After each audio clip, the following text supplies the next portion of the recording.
We got 5 NFL player props and 3 anytime touchdowns. Let's talk some pigskin. What's going on, everyone? Welcome back in to another episode for Just a Bet Outside. I am your host, Steven, and that's right, it is time for those player props for Week 8 in the NFL as we are almost about halfway there. It's just crazy, but if you are looking for my best game bets video and trends, that video is already out, so be sure to check it out. This one is just about the player props. So Thursday Night Football, we'll get over it. Again, 0-2, two terrible beats. Again, you have to have luck with some of your bets, and this NFL season so far just has not fully been there. I'll say that, but we'll go over that recap in just a little bit. Outlier, any graphics you see are from Outlier, the best betting research tool on the market today. Click that link below, you get a 7-day free trial. So let's get into it, and that means it's time for a little dad joke. Here we go. It's a 5-minute walk from my house to the bar, but it's a 45-minute walk from the bar to my house. The difference is staggering. In this video, we're going to recap Thursday night, and then I'm going to give you my best Week 8 player props, and then my 3 favorite anytime touchdowns, and then, of course, we'll finish it with the recap. So hit that like button if you have not already. If you have any time at all, leave a comment below. It really helps this channel continue to grow. If you're new to the channel, hit that subscribe button. Come join this awesome community. Talk sports with us every single day. Let's get it rolling. That means it's recap time. All right, this is a game I would like to forget. Under 22.5 in the first half, Minnesota, LA. It was at 17 with 4 minutes to go. The Chargers had the ball on their own 6. I thought, you know what? I think we're looking pretty good here. What do? They go 94 yards in a few minutes. They throw a 25-yard touchdown pass with 40 seconds to go, I believe it was, and it goes over this total. That's not all. This all happened in the last 2 minutes of the first half. Then Reichert already has a field goal. I just need one more, right? He gets one early. The Vikings get the ball on a bad kickoff. They get the ball in good field position. They get into field goal range. It was rushed at the end of the first half, but he had a 52-yarder or something, and he missed it. Okay, so that's all right. We got the second half to make a field goal, right? We'll go 1-1. We'll split the night. This is all my thinking here. Will Reichert, 4th down in the red zone. They have to kick a field goal in the second half. He makes it. I see the score go from 3 to 6, and then I have to start recording a video. We cashed. I'm excited. After I record the video, I realized the kick didn't count because there's too many men on the field on defense giving the offense a first down, which means they ended up scoring a touchdown. Again, you need luck to win bets sometimes, and that wasn't it, apparently. So that could have easily been a 2-0 night, and instead it was 0-2. So that's what it is. We are, again, hovering right around 0 all year long. So we've been right around even. I feel really good about this Week 8 slate. We got a long ways to go. I do know a hot streak is coming, so hopefully that starts this weekend. But that's what we got for the recap. Now let's talk some player props. All right, this first one, you know what we got to do. It's National Tight Ends Day. We got to start with the tight end. Give me Evan Ingram over 30.5 receiving yards, minus 114 on FanDuel for half unit. I actually put this on my website, justabetoutside.com. I put that up there Thursday night, actually. I just found this early. And if I didn't have a 1-unit play in this game, I would probably make this a 1-unit play. But I'm going to go a half unit here. We cashed this guy's over last week, if you guys remember. Took a big fourth quarter before Denver realized, oh, we should start scoring now. And they had a huge ending to that game, huge comeback, and he got the job done. But I'll say what I said last week. He is becoming a bigger part of this offense. In the last 3 games now, 6, 6, and 8 targets. He's turned those 20 targets into 14 receptions, averaging 8.6 yards per completion. So pretty good average there, and been making some big plays. He has a long catch of 18, 16, and 20 in the last 3 games. So, I mean, we're talking over halfway there with 1 catch if he does the same thing. He has the 3rd most targets on the team, only behind Sutton and Troy Franklin. As I mentioned last week, Sean Payton always loves using his tight ends, you know, back to the Jimmy Graham days. But he's always had great things to say about Evan Ingram, especially lately. And they're facing the Cowboys defense. We all know they don't play very good defense. They've given up the 6th most receptions to tight ends, given up the 12th most yards to tight ends.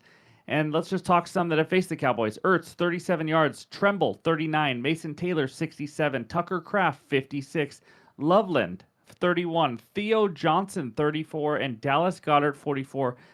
All 7 tight ends have gone over this 30.5 line versus Dallas with a floor of 6 targets like we've been getting. I love our chances here. Again, it's probably a 1-unit play. I'm putting a half because I don't want 2 1-unit plays in this Cowboys-Broncos game. But so give me Ingram over 30.5 receiving yards as my first prop. All right, we have our first of 3 1-unit plays, and it's a guy who's coming back off injury. Lamar Jackson under 28.5 pass attempts, minus 118 on BetMGM. I'm assuming he plays in this game. Obviously, if he doesn't, it voids. If he does play a little bit and then gets hurt again, then we win. So I'm not really worried about the injury. But the line and everything says it looks like he's playing. This season in 4 games played, as you can see by this outlier screenshot, under in 3 of those 4 games, with the only over being right at 29. That's right. The most passes he made in 4 games is 29. The last game was with 20. He left injured, so I am going to say that. But he's been in some shootouts trying to catch up, including a 37-30 game in Detroit. Still went under this pass attempts line. He's actually gotten under this line now in 8 of his last 10 overall, dating back to last year. He went under this line in overall in 11 of 19 games last season. He's not a guy who throws it a ton. I think we see a heavy dose of Derrick Henry in this game versus Chicago. And the Bears defense, they've been struggling to stop the run. Maybe slightly better lately, but still struggling. They've given up the second most rush yards per attempt at 5.3. Only the Bills have given up more. The plans for teams, if they're not a blowout, it's to run the ball. How do we know that? Well, they're struggling with it. And second, Chicago's given up the 7th fewest pass attempts in the NFL to their opponent. QBs versus Chicago. Rattler, 32 pass attempts. They were playing from behind. He throws it more than Lamar. Jaden Daniels, 26. Geno, 21. Dak had 40. Blowout playing from behind, chucked it all over. Jared Goff even went under in that 37-30 game, 28, or in his game earlier. McCarthy, 20. I mean, so really 4 of the 6 quarterbacks have gone under this line now to go along with Lamar being under an 8 of 10.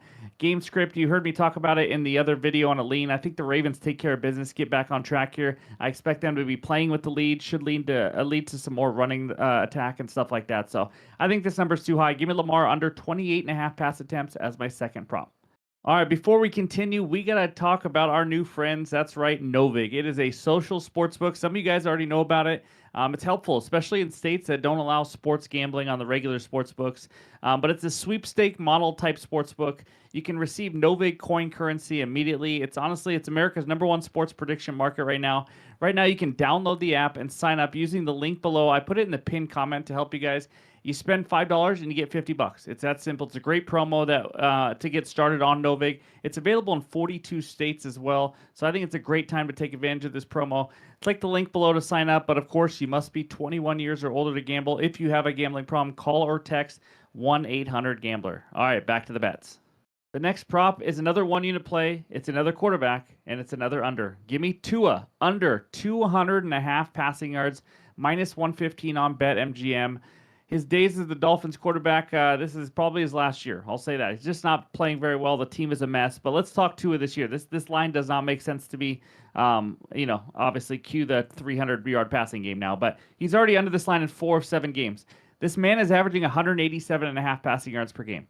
He is averaging under this number right here. He's coming off a 100-yard passing game in Cleveland. Obviously, good defense. Not great pass defense, but and the weather wasn't great, but still not good. In the 2 overs, they were against New England. New England's a team that dominates stopping the run, struggles a little more versus the pass. Panthers, he had the most pass attempts of the year at 36 in that one. And obviously now he's without his biggest weapon, Tyreek Hill, as he has been in the last couple weeks. It's a lot of short throws, plays right into this matchup because the Falcons defense, if you guys don't know, now you know. They are the #1 best pass defense in the NFL, and it's not even that close. This line is higher than Tua's average versus the #1 pass defense. It really doesn't make sense to me. Maybe it's because they get blown out a little bit here, but even then, they've gotten blown out a lot. He still goes under. But Atlanta's going to let you complete some short throws. A lot of too high safeties. They're rarely going to give up the explosive plays because that's what they've done all season long. The weakness for Atlanta, it's on the ground. They've given up the 6th most rush yards per attempt at 4.7. Teams mostly try to run on Atlanta, and you'll see it. This is mind-boggling. The quarterbacks versus Atlanta this year. Mac Jones, 152 passing yards. In that game, Christian McCaffrey, 129 rush yards, just to kind of go with the let's run against Atlanta, not throw much. Josh Allen, 180 passing yards. His line was 228.5. Josh Allen couldn't even reach it. In fact, that 180 is the most a quarterback has ever thrown against them this year. Cook had over 5 yards a carry. Marcus Mariota, 156 pass yards. Rodriguez and Bill ran for 106 yards on just 14 carries in that game. Bryce Young, 121 pass yards. By the way, his line was 206.5. Hubbard averaged over 4 yards a carry. J.J. McCarthy, 158 pass yards. Baker Mayfield, 167 pass yards. All 6 quarterbacks that have faced him have thrown for 180 or less. That includes 2 of the top 5 MVP candidates. Now it's the toughest matchup. So I really don't understand it. Maybe I'm missing something. Maybe it's one of those sports weird things, and Tua all of a sudden throws for 250. But we didn't see Josh Allen get close. We didn't see Baker Mayfield get close. I don't see this as the game as he all of a sudden, goes down the field and connects and all that kind of stuff. So I like this one a lot. It's a 1-unit play. Give me Tua under 200.5 passing yards as my third prop. All right, this fourth one, it's another quarterback prop. That's right. We got 3 of them this week.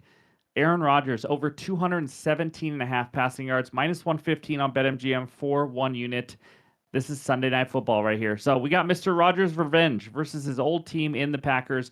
He's also trying to become, I forgot, I mentioned it in my Game Bets video and Trends. I think it's the second player ever to beat every NFL team if he beats the Packers here. But let's talk Rodgers. He is having a better year than I thought he would, honestly. 104 QB rating. Been on a roll lately, too. Threw for 235 versus Cleveland last week, or a couple weeks ago. He threw for 239 versus Cincy last week. He had 30 and 34 pass attempts in the last 2 games. We know the volume is there. He's been spreading the ball around pretty well as well. Using all 3 tight ends that they have. Yes, they have 3. Metcalf, Warren out of the backfield. He also has 3 games with a 65-plus yard completion. I would love one of those. That would be huge, obviously. But I love the matchup here versus Green Bay.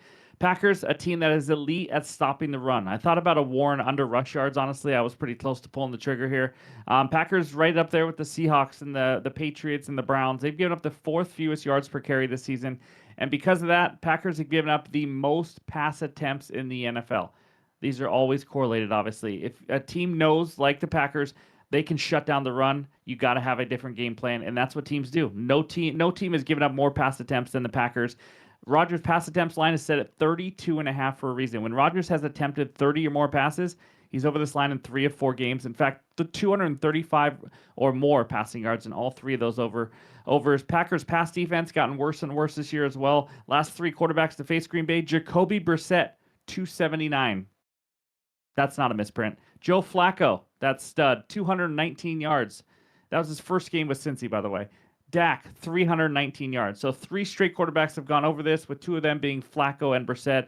I think there's a ton of passing volume here in this one. He should clear this line with facing a run defense, but not a good pass defense, but also revenge factor as well. This is a possible ladder spot, in my opinion. You can go up to 250. I think he's got one of those games in him. So give me Rodgers over 217.5 passing yards as my 4th prop. All right, this 5th one, we're taking a little bit more of a chance. We're going back to a tight end. Give me Cade Otton, 50-plus receiving yards, plus 162 on DraftKings for a half unit. Now, I thought about doing a full unit at his over 38.5 receiving yards, but you know what? I think he can get to 50 here, so I'm going to just go up and get some good plus money here. So if you want to just go over the regular line, obviously, I love that one. But first of all, this guy's a stud, if you don't know. He is Baker's go-to guy. No Mike Evans, no Chris Godwin. Emeka Egbuka is going to be playing, but he's not 100%. He's battling an injury. They need Cade Otton big time again. So let's talk Mr. Otton. With these injuries, he has stepped up the last 3 weeks. 81, 51, and 65 receiving yards. That's right. We are getting in line at plus 162 for something he's done 3 straight. And honestly, 2 of those 3, he went over pretty easily.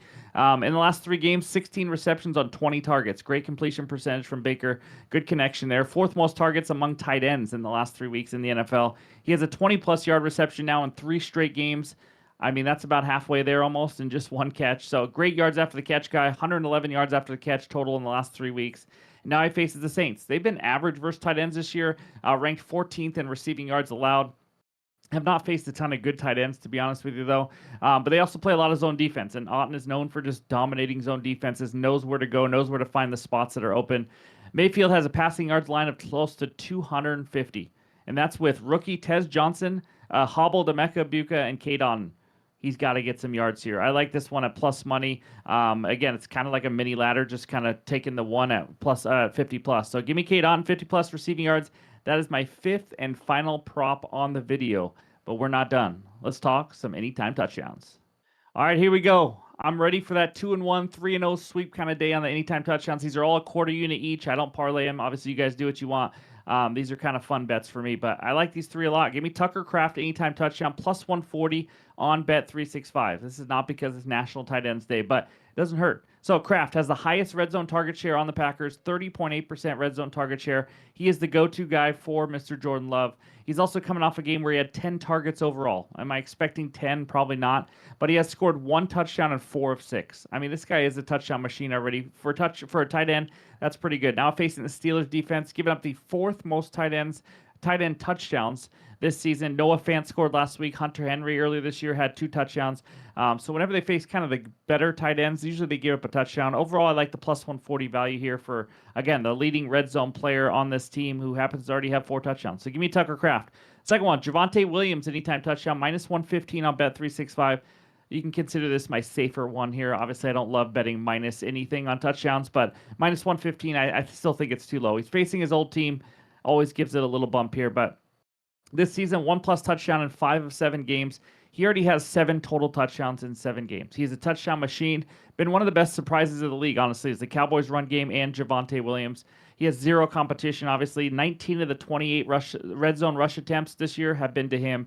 Dak has 3 of those. But if you heard my game bets video, you kind of know how I feel about the Cowboys' offense in this game already. But he's facing the Broncos. They haven't looked as good lately defensively. They've given up 2 touchdowns to running backs last week. Scatterboo and Tracy both scored a touchdown. Saquon had a touchdown on him. Omari and Hampton had a touchdown on him. One week, no one did because it was the Jets, and they're horrendous. But I like Williams for a touchdown here. I think it should be minus 140, maybe even higher than that. So give me Javonte Williams. Third one, a little different. Jonathan Taylor, 2+ touchdowns, plus 150 on Bet365. Guys, he is an MVP candidate, but he's a running back, so he's not going to win it. But let's talk his touchdowns this year. He has never had 2 touchdowns in a game this year. Why? Because he scored 3 in a game 3 different times. This man is incredible. 11 touchdowns through 7 games. That's right, 11 through 7 games. In fact, he has 7 touchdowns in the last 3 games. He has a incredible 66% of the Colts' red zone rush attempts, 19 of the last 22 red zone rush attempts. It's his game whenever they get down there, and they get down there a lot. Again, the Colts are the #1 offense in the NFL right now. He's averaging just under 19 carries per game, and now he is facing the Tennessee Titans. Could it get any better? He already faced them earlier this year. What did he do? Scored 3 touchdowns. I fully expect them to have a lot of chances, like we talked about in the game bets video as well. Titans have given up the most most touchdowns to the running back position. They average giving up over 1.5 touchdowns per game to the running back. Best possible matchup for the #1 touchdown running back in the NFL. I like him to score 2+ at plus 150. You can go 3+ if you wanted to. He's already done it 3 times. So give me Taylor 2+ touchdowns. And that's what I got for my anytime touchdown bets, my player props. Let's have a great weekend. Obviously, if I have any added plays, it will be in the pinned comments below on the website, X, Discord, all that kind of stuff. So before we get out of here, let's check out the recap. All right, here we go. We start with Evan Ingram, over 30.5 receiving yards, half unit play for me here. Probably a 1 unit play, honestly. We talked about why it's not. But Lamar Jackson, under 28.5 pass attempts for 1 unit. Tua, under 200.5 passing yards for a unit. Aaron Rodgers, over 218.5 passing yards for a unit. Big quarterback heavy weekend for me. Kate on 50+ receiving yards at plus 162 for a half unit. And then the touchdowns. We got Kraft for a TD at plus 140, Javonte Williams minus 115, and Jonathan Taylor to score 2 touchdowns or more at plus 150. Leave a comment below. Let me know what you guys like this weekend, whether it's touchdowns or player props or anything like that. But again, thank you guys for the support. I feel a hot streak coming on. But hope you guys have a great weekend. Enjoy NFL Week 8, and we'll talk to you soon.